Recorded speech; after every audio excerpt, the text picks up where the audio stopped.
Newcastle was just the beginning. Saudi Arabia's secret plan to buy football's biggest giants is heating up. Real Madrid is ready to sell one of their star players to Liverpool. Meanwhile, a Barcelona star rejects his contract, and Manchester United is lurking with a massive offer. Plus, Madrid's hidden gem might be heading to Newcastle in January. And that's only a taste of what's to come in this release. Ready to dive in?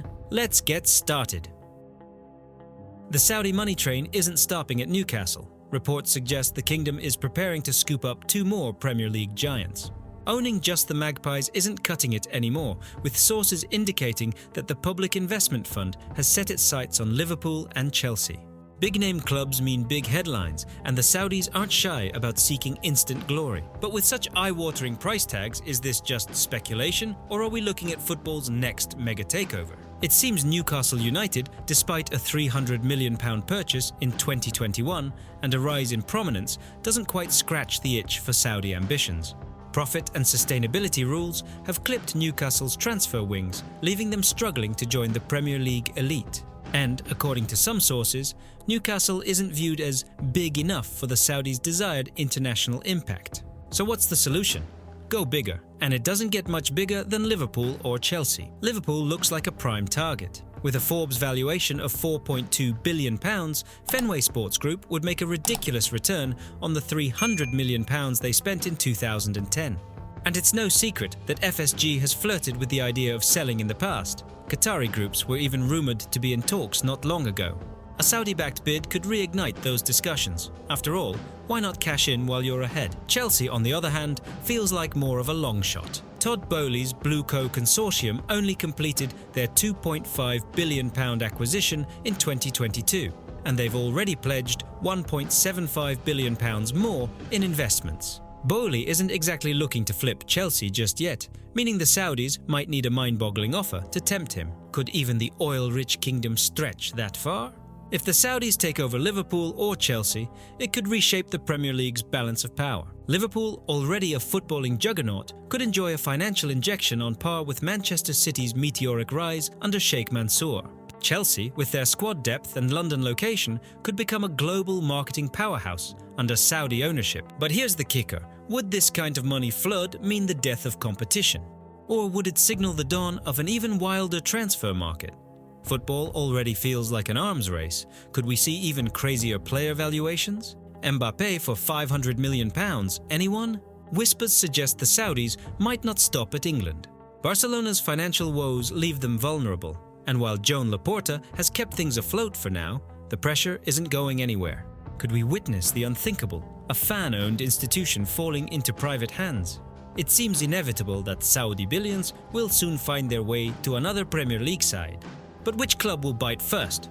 Liverpool, Chelsea, or perhaps someone else entirely? Or is this all just noise before nothing happens? Stay tuned, because things are about to get wild. Is Anfield preparing for life after Mo Salah? With the Egyptian maestro inching closer to the exit door, Liverpool seems to be plotting a high-profile swoop for Real Madrid's Rodrygo. The 23-year-old Brazilian has become the latest name linked with the Reds. And unlike many speculative rumours, this one feels substantial. Rodrygo's talent isn't in question, but at Real Madrid, he's often overshadowed by the likes of Vinicius Jr., Kylian Mbappe, and Jude Bellingham. The Brazilian winger has lost his grip on a starting spot, and according to Fichajes, Los Blancos are now open to the idea of letting him go, something that was unthinkable just months ago. Valued at £75 million, Rodrygo represents a significant investment. But with Salah likely departing, potentially on a free transfer to Saudi Arabia next summer, Liverpool need to think big. A versatile attacker who can operate both on the wing and as a striker, Rodrygo could provide the spark and unpredictability Salah brought to Merseyside for years. But is he really the perfect replacement? While Rodrygo has dazzled in flashes, he hasn't yet delivered the consistency that a club like Liverpool demands. That said, Madrid's galaxy of stars often leaves even the brightest players in the shade. Given the chance, could Rodrygo shine brighter under Arne Slot? With Arne Slot known for his ability to unlock potential, Rodrygo might thrive in a high-octane Liverpool side. His arrival would also allow the Reds to recalibrate their attack, possibly shifting away from the Salah-centric system that has defined them for so long. But here's the kicker. Is Rodrygo ready to be the guy? Salah's boots aren't just big, they're enormous. Liverpool fans know all too well that flashy signings don't always deliver. Just ask Naby Keita. The January transfer window will be crucial. If Rodrigo's minutes continue to dwindle at Madrid, his exit seems inevitable. Liverpool are ready to break the bank, but they aren't alone. Other Premier League clubs are sniffing around. So what's the verdict? Is Rodrigo the heir to Salah's throne, or just another flashy name that won't quite fit the bill?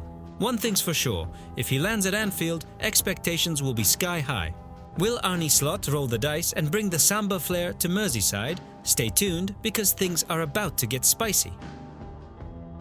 Kevin De Bruyne is at a major crossroads in his career. With his contract at Manchester City nearing its end, the Belgian maestro isn't exactly sprinting to extend his stay. Could it be burnout from the relentless grind of European football? Or maybe the 32-year-old just wants to kick the ball for fun as he winds down his glittering career. But the big question is, where does he go next? 3 options lie on the table, each pulling him in a different direction. City remains an option if he's willing to stay in the comfort zone. Then there's the oil-rich Saudi Pro League, with Al Nassr, Cristiano Ronaldo's current stomping ground, eager to sign him. Cristiano has reportedly been lobbying for De Bruyne to join his crew, and we all know how persuasive Ronaldo can be.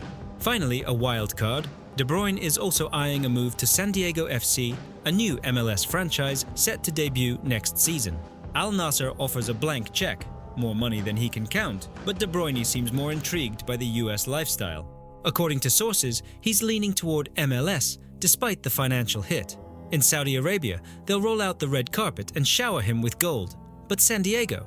That's a fresh challenge, and De Bruyne might just like the idea of being a pioneer for a new club. The MLS isn't known for matching European salaries. Even Messi, the league's crown jewel, had to make do with creative compensation, like a cut from merchandise and broadcasting revenue. Could a similar deal sway De Bruyne? San Diego's owners seem willing to go all in, giving Kevin the chance to build something from the ground up. At City, De Bruyne is still a kingpin, but Pep's demanding system leaves no room for half measures. Maybe he's tired of squeezing every ounce of energy out on rainy Tuesday nights in Stoke-style battles. Saudi Arabia would be an easy ride, but who wants to end their career playing in half-empty stadiums? MLS, on the other hand, offers freedom.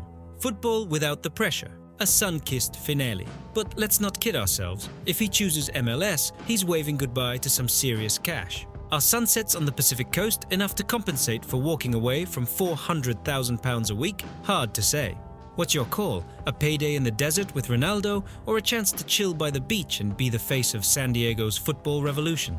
Either way, De Bruyne is writing the final chapter of a legendary career. The only question is, how does he want the story to end? Is Araujo the missing piece in Ten Hag's shaky defense? Manchester United are eyeing a swoop for Barcelona's centre-back Ronald Araujo after reports surfaced that contract talks with the Catalan club have hit a wall. United, who've struggled to plug defensive gaps, are ready to test Barca's resolve with a significant offer to bring the Uruguayan star to Old Trafford. Araujo, one of the best defenders in the world when fit, has been sidelined this season with injury. Negotiations to extend his deal, set to expire in 2026, seemed on track, but now there's a growing sense that Barcelona might cash in if the right bid comes along.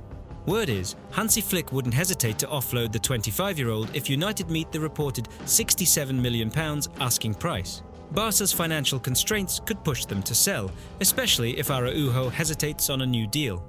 Araujo is a dream signing on paper. Fast, powerful, dominant in the air, and more than capable of locking down even the trickiest attackers. But here's the kicker, he's injury-prone. If United pull the trigger, they'll need to gamble on his fitness holding up, with his current absence expected to last until January. The clock is ticking on Harry Maguire, Victor Lindelof and Johnny Evans, all out of contract at the end of the season. Although United can extend Maguire's deal by a year, is he really the answer? They brought in Matthijs de Ligt and promising youngster Lenny Yoro over the summer, but Yoro hasn't even laced up his boots yet due to injury. Clearly, Ten Hag's side needs more than just stopgaps. It needs stability.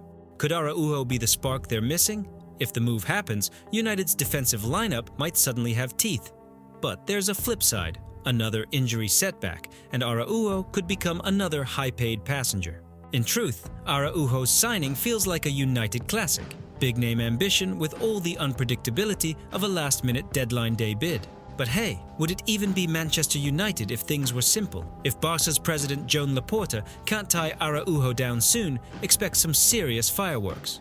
What's your call? Would Araujo thrive or dive in the Premier League? And if not him, who should the Red Devils target next? What's going on with Alexander Isak at Newcastle? With a contract running until 2028, you'd think there'd be no rush to talk extensions, right? Wrong. The silence on new contract negotiations has set off alarm bells, with Arsenal reportedly lurking, ready to swoop in if the Magpies stumble this season. Could Newcastle's talisman be on the move sooner than expected? Despite rumours swirling, Newcastle isn't scrambling to lock Isak down with a fresh deal just yet. Club insiders say both parties are content with the status quo for now, and it's not exactly a priority to revisit terms with more than 3 years still on the clock. Isak himself seems happy under Eddie Howe for the time being, but here's the twist. Sources suggest that if Newcastle miss out on Champions League qualification, the Swedes' camp might push for an exit. A source close to the situation remarked, "If Newcastle can't secure Champions League football, it'll be hard to convince a player of Isak's caliber to stay. Arsenal are keeping close tabs, and a big money offer isn't off the table." It's no secret that Arsenal are in the market for a clinical striker. Arteta's squad is crying out for a forward with Isak's pace, technical finesse, and lethal finishing ability. Even though the Swede has had a sluggish start to this season, just 1 goal in 7 games, his 21-goal haul last season means his stock is still sky high. Newcastle might find themselves in a tight spot if they finish outside the top 4.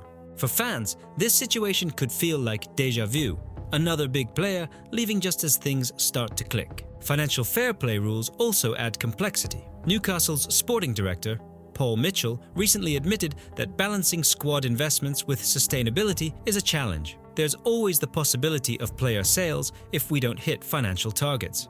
Could Isak end up being the sacrificial lamb? If Newcastle falters this season, Arsenal could tempt Isak with both a fat paycheck and a chance to compete in Europe's elite tournament. And let's be real, Arteta's system is tailor-made for a forward like him. But the Magpies faithful will feel betrayed if their star striker bails due to the club's inability to match his ambitions. Newcastle's fans have embraced Isak since day one, and letting him walk could deal a psychological blow, not just to the supporters, but to the whole squad. The solution is clear. Newcastle needs to not only aim high on the pitch, but also prove off it that they can build something lasting. If Newcastle stays stuck in neutral, they might as well roll out the red carpet for Arsenal. And if the Gunners get their man, expect more than just Isak's arrival. They could send a message that they're ready to make some serious noise. For now though, it's all up in the air. Isak stays, Isak goes. Either way, Newcastle better buckle up.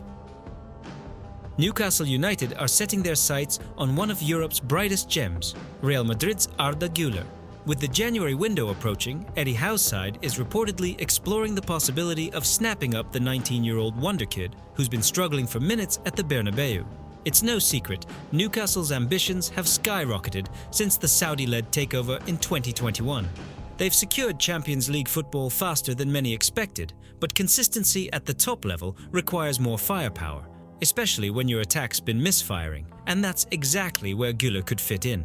But here's the twist. Even with his limited game time at Madrid, Güler has numbers: 6 goals in just 732 minutes across all competitions. A goal contribution every 122 minutes? Not too shabby for a player who can't break past Madrid's star-studded front line of Vinicius, Rodrigo and Mbappé. Carlo Ancelotti himself has labelled Güler special, but that hasn't translated into starts. For Newcastle, this is a potential jackpot.